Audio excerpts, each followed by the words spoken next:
Welcome to Government Contracting Weekly, sponsored by AOC Key Solutions Incorporated. Government Contracting Weekly is the only television program devoted exclusively to the competitive and dynamic world of government contracting. A world where coming in second place is not an option, but where principle-centered winning is the only approach. Good morning and welcome to Government Contracting Weekly, where each week we focus on the winning of government contracts, always via Key Solutions, principle-centered winning. This week, our two guests will focus on the art of winning. Our first guest this morning is Cheryl Campbell, Senior Vice President of Health and Compliance Programs at CGI Federal. And after Cheryl, we'll be hearing from Roger Waldron, the President of the Coalition for Government Procurement. Now, let's meet Cheryl.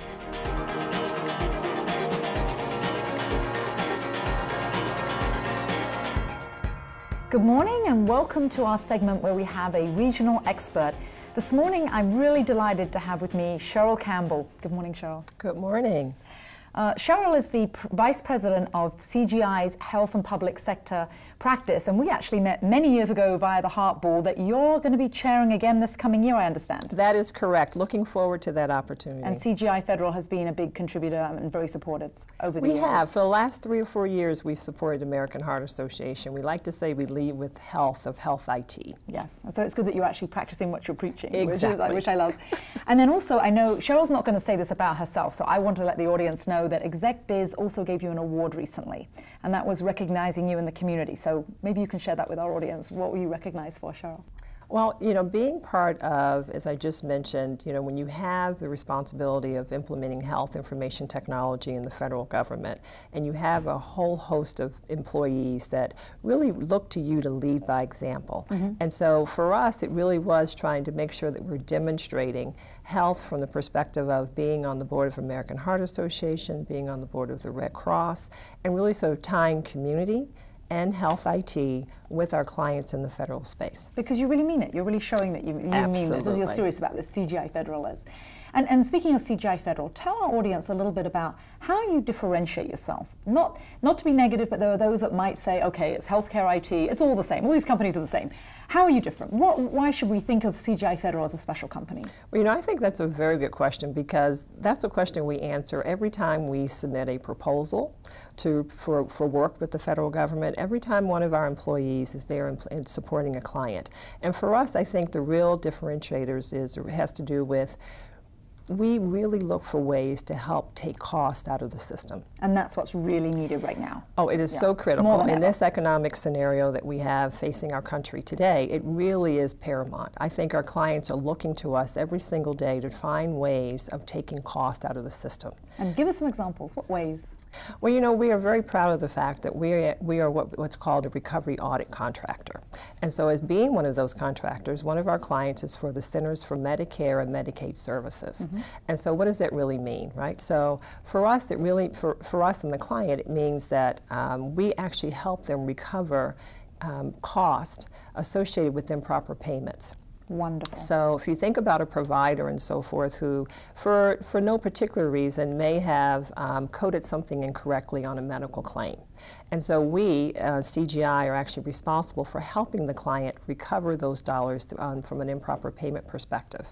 And so we're very proud of the fact that we have put over $1 billion back into the hands of our federal clients as well as our state clients.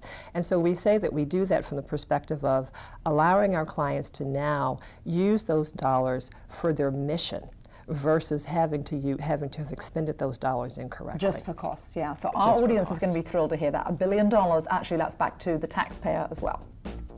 That's correct.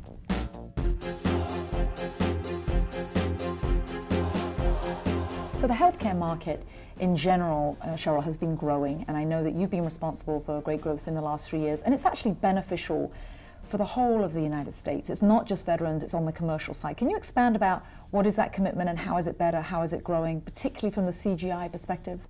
Absolutely. So a couple of aspects. One, CGI being a federal contractor, so one of our primary clients is Centers for Medicare and Medicaid Services. So obviously CMS is at the forefront of really sort of the transformation that's happening in healthcare through the Federal Insurance Exchange. CGI is the contractor on point to help implement Federal Insurance Exchange as we go forward.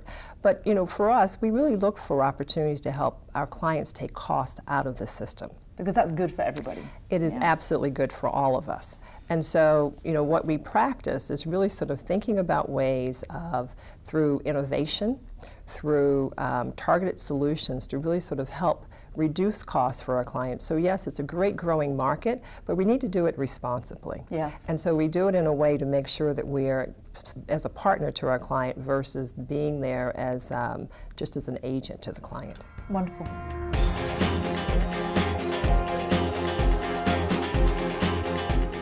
Today's program is about the art of winning, and Cheryl, that question or that terminology presupposes that there is an art. It's not quite an exact science. There's always a little bit of, obviously, judgment. There's something unique. There's something very special that CGI must be doing because there's a lot of competitors in the healthcare space. What are you doing to differentiate yourself, and what are you doing to win? A couple of things. One, it's about the people, right? That's usually the low-hanging fruit when you say, you know, what's the art of winning? And first thing, it's about the individuals that you have. The quality of the people. The quality of the people, exactly right. But I think it's more than that. It's the investment that we make with our people, the environment that we've established in the workspace, for example. We've done what we've called turning the cubicle inside out, What's right? that? So this is really allowing employees or members to sort of be collaborative in a pod, right? So they can turn and they have a whiteboard there in front of them, and they can come up with innovative ideas, piggyback off of each other, have conversation about those solution sets versus carrying a laptop to an office or to a conference room to have that conversation, right? So this is creating really this more innovative environment upon which members can be creative in their solution set. And collaborative, because they're really the best, it sounds to me like the greatest minds. Exactly, yeah. And the energy that you find from that is just, it just goes on. And I think also it gives the employee the perspective that they are really making a contribution, that their ideas mean something. And I think the aspect for us from a training perspective is that we tie our employees to the mission of their client. And fortunately, being in healthcare is such a phenomenal mission, right? Yes. And so when we everybody cares about it. Everyone cares about it. And when you think about Centers for Medicare and Medicaid Services, for example, right? So any employee that we have associated with CMS as the client, we take them through what we call a CMS 101 training. And so what that really entails is that we start every one of those training classes with something such as, and because we do a lot of software development, and so we tell them that you're not doing development for the sake of development's sake. You're not doing testing for the sake of testing. You're not building requirements or systems for the sake of requirements or systems development, but you're doing requirements, you're doing testing, and you're doing development on systems that probably have an impact on your grandparents, eventually your parents, and if you're fortunate enough to live long enough, on systems that will have an impact on you. And you talk about individuals who now take pride in what they're doing, and they connect themselves directly to the mission of what they're trying to achieve for the client. So you get far more deliverables from the employees because they really have their heart and soul in it then. And they ask the right questions, yes. right? They don't just take things on face value, right? They ask the right probing questions to get to the right solution.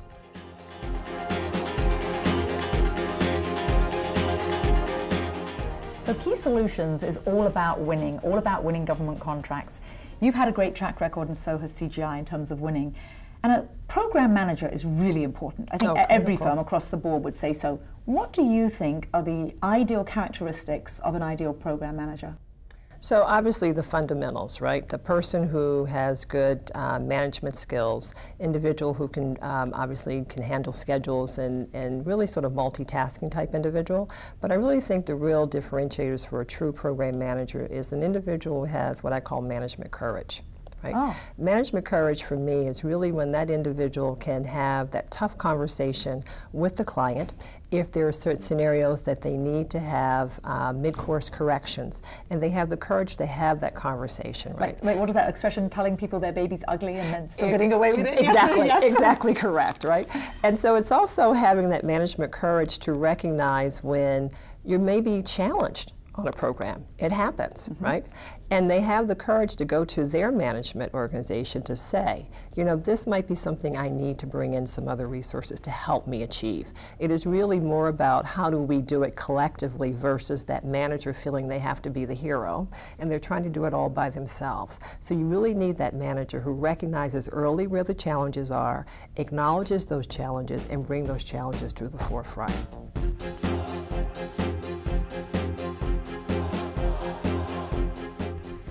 So we all know that there's always a sort of the saying that if business development and proposal people sort of are in charge of a win, you may well win, but you may not necessarily be able to deliver everything you've promised.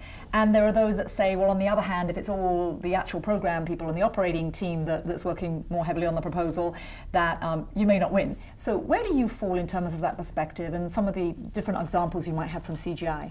So one key aspect for us is that we try and make sure that there's a thread between the business development, the capture folks, and the delivery side. Oh, good. And so both aspects are part of that proposal process. So no aspect of what the business development or capture folks are saying that we can deliver on will the operations folks not be there to say, yes, they can deliver on those components. So you're avoiding the dichotomy we are right avoiding off the bat. that right off the bat and we usually have the program manager that we are bidding on that opportunity be part of that capture. Good. So that's really part of that whole transitional process, and it's a very natural transition. And so there's no guesswork on BD and capture selling something and the poor delivery side saying, how do we ever deliver on this, right? That does happen.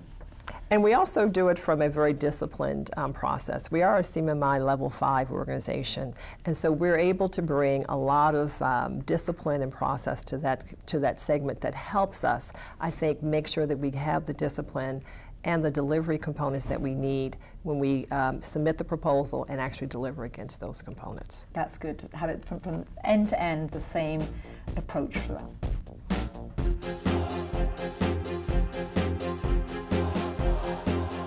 So each week I like to ask our guest about the art of winning, particularly in terms of the keys to winning. And this morning our entire program is about that overall art. But specifically at CGI, do you have some examples of what are your keys to winning? You know, for us as CGI, there's actually three elements for when you say the keys to winning, right? We have three stakeholders that we really make sure that we drive our key to success every single day. It's our employees, it has to do with our clients, and then also our shareholders. And so from the employee perspective, the key to winning is making sure that we have created a productive work environment that an employee can feel very proud that they are part of a solution set, that they have a career upon which they can really foster at CGI.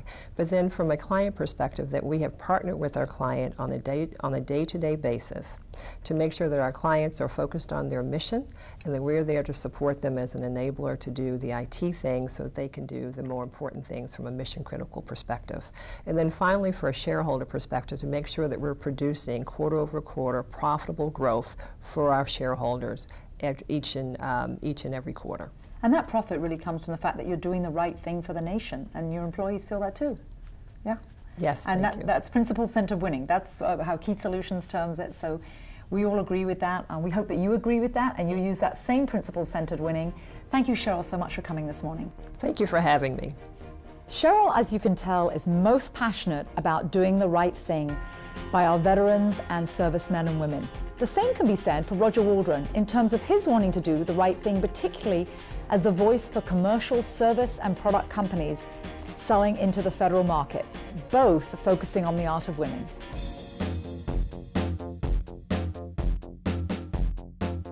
Good morning, Roger. Good morning, Hillary. Thank you for having me. You're very welcome. Good to have you. Roger heads up the Coalition for Government Procurement. And perhaps you could give our audience, first of all, though, you have extensive background both on the government side, GSA, and now with the procurement and in law firms. But our audience doesn't know about all that. Maybe you could share with them some of your background. Sure. Hillary, I spent 20 years at GSA, the General Services Administration, and working in procurement. 15 of those years I spent in the Office of General Counsel and, counseling contracting officers. My clients were the Federal Supply Service and Federal Technology Service at the time. At that 15-year mark, I moved over and became the client so I could cause the problems and worked for the Federal Supply Service. I was responsible for all the procurement policies and procedures for the GSA Schedules program. And I finished up in the Office of Chief Acquisition Officer as the acting senior procurement executive for GSA. So it's very beneficial to all your members that you've had all that background. You really get the government. You're not pontificating, you know it. Right, yes. and after that I actually went to Mayer Brown, a law firm here in Washington downtown, and did government contracts. And I like to say if I knew what I learned at Mayer Brown, if I knew that when I was at government, I might have done some of the policies and procedures a little bit differently, yes. a little bit more effectively. But I did that for about 4 years, and then the last 2 years I've been with the Coalition for Government Procurement. Okay, and maybe our audience that isn't familiar with your coalition, you could expand upon what you're doing for members, what it is that you provide, what are you offering, and what difference you're making. Sure. The Coalition for Government Procurement, the formal name is the Coalition for Common Sense in Government Procurement. Saying what you do. Right, yeah, that sort of says it all right there. Right there. But we're a trade association. Our membership represents about 70% of the sales under the GSA Schedule program, about half of the commercial item solutions that are bought by the federal government each year. And we advocate or provide feedback on rules and regulations that the government puts out, trying to provide information on how to make them more efficient, more effective for customer agencies, for contractors, and ultimately for the American taxpayer. We also provide training to our members and to government on procurement issues. We have courses on GSA schedules. We have in-house counsel courses for attorneys who deal government contracts to try to addressing compliance issues. And finally, and most fundamentally, we provide a framework and a platform for government and industry to engage in dialogue on issues of common concern, how to make the system more efficient, more effective, resulting in better outcomes for government agencies, for contractors, again, for the American taxpayer. And that's what every one of our viewers actually wants. They want that better dialogue. Yeah.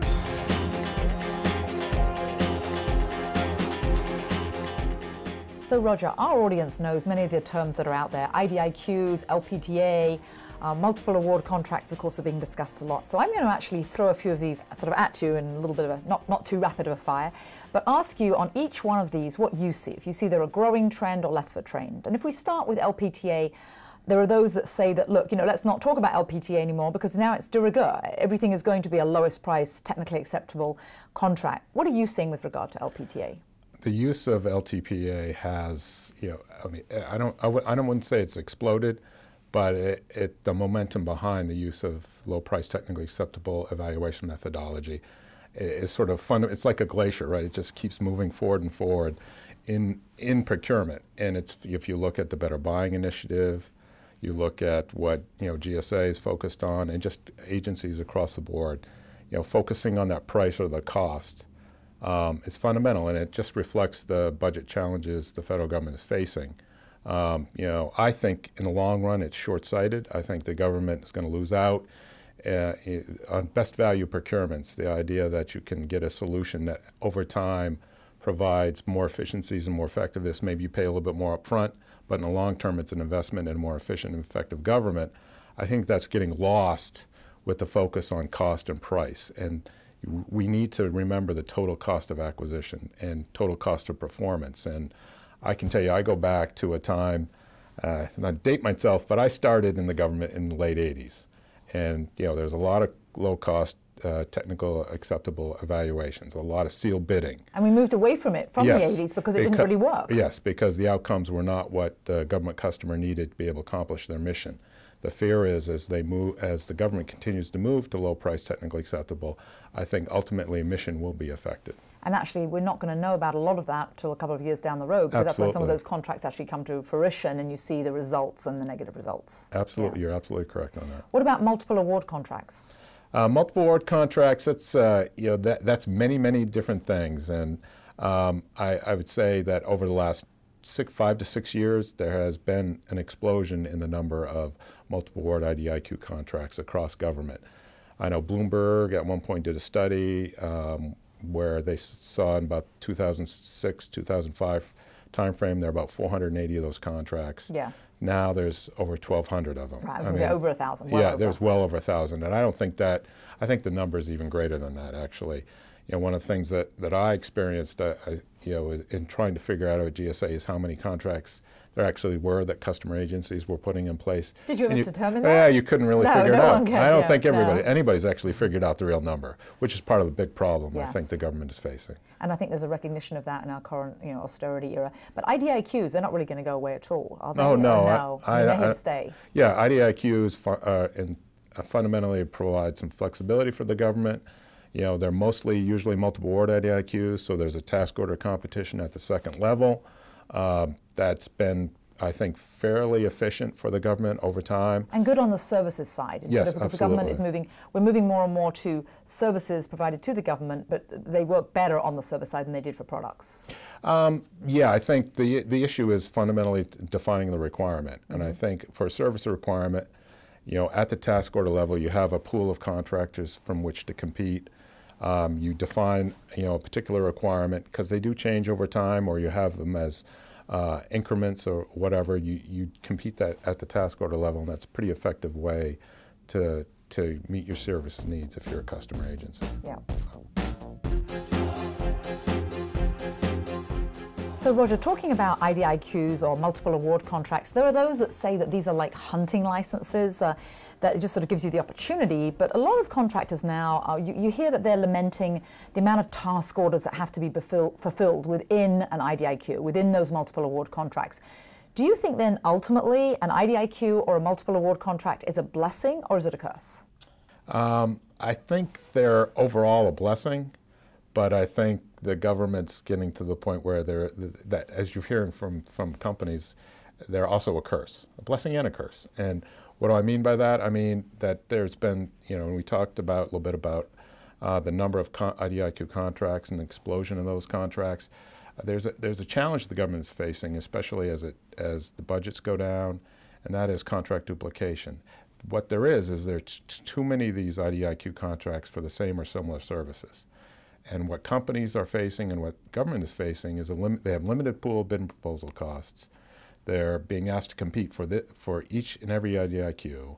The companies feel if I don't compete, I'm going to get locked out of a particular market. So they spend that money, then they have to turn around and compete for the task orders. Within that, each individual yes. one, yes. Yeah, so it's a vicious cycle, and the number of contracts needs to be rationalized. And there needs to be a reduction in these duplicative contracts. So I think fundamentally IDIQ contracts are a good thing. In principle. In principle, yeah. And I think the task order competition is a great way to handle ensuring best value for customer agencies and providing opportunity for contractors.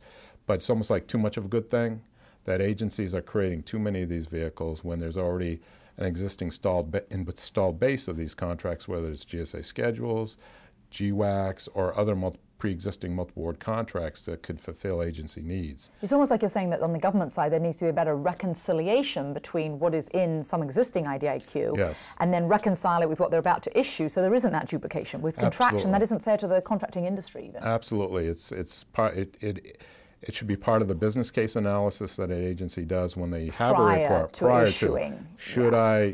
Do I really need to create this contract vehicle? I know the Office of Federal Procurement Policy last year issued guidance on business case development, and they addressed some of this, but I think it still left it leaves so much discretion to the agencies in terms of the discipline of doing that business case analysis. I think that could be strengthened, and I think there's a great opportunity for government to save a lot of money, transactional costs, by reducing the number of contracts it manages, and also for industry to reduce its costs by reducing, you know, the number of those contracts and doing through task order competitions rather than creating a contract vehicle, then having multiple task order competitions under that. And wouldn't that technology improve that? Because you'd think that all the different task orders within different contracts are listed, there should be quick searches and maybe across agencies, but that doesn't seem to really then be happening right now.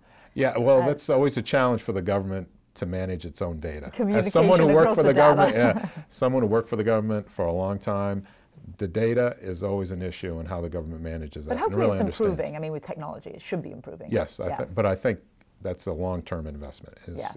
and discipline on the part of the government to ensure that the data, that they actually have good data and they use that data effectively to make good business decisions.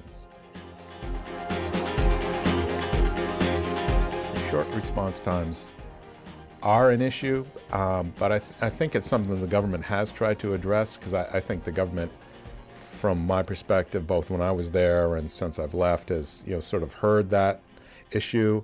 And for example, in the case of GSA schedules, I think there's a minimum time you have to keep it out now. Whether agencies do that or not, that's another question. But I know there's guidance out there by GSA and from DoD as well, saying, hey, look, you've got to give a reasonable time to provide an opportunity for a company to put together a competitive proposal. Today's program about the art of winning is a subject which, of course, is of major concern to all our viewers. And I always actually ask our guests, what do our guests see as the keys to winning? Everybody watching the show today wants to win a government contract. You're in a unique position, Roger.